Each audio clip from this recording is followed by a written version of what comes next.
എന്താ രണ്ട് കാര്യങ്ങൾ അറിയോ? ഒന്ന്, അവർക്ക് പേടി ഉണ്ടാവില്ല. രണ്ട്, അവർക്ക് സങ്കടങ്ങൾ ഉണ്ടാവില്ല. ഈ പേടിയും സങ്കടവും തമ്മിൽ ചെറിയൊരു വ്യത്യാസമുണ്ട്. എന്താണെന്നറിയോ? പേടി വരാനിരിക്കുന്ന കാര്യങ്ങളെക്കുറിച്ചാണ്, സങ്കടവും കഴിഞ്ഞുപോയ കാര്യങ്ങളെക്കുറിച്ചാണ്. ഇതിൽ നിന്നും രണ്ടിൽ നിന്നും മോചിതനാകാൻ കഴിയുന്നൊരു മനുഷ്യൻ അനുഭവിക്കുന്ന സമാധാനം എത്ര വലുതായിരിക്കും. സങ്കടം ഉണ്ടാവില്ല എന്ന് പറഞ്ഞാൽ അയാൾക്കത് ഉണ്ടാവില്ല എന്ന് മാത്രം എന്നല്ല അതിനർത്ഥം.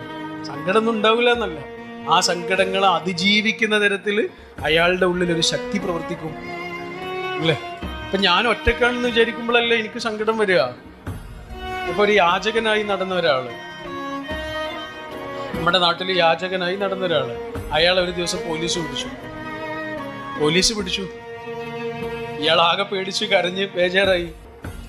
പോലീസ് പറഞ്ഞു, നിന്നെ ശിക്ഷിക്കാനൊന്നും അല്ലടാ, അയാൾ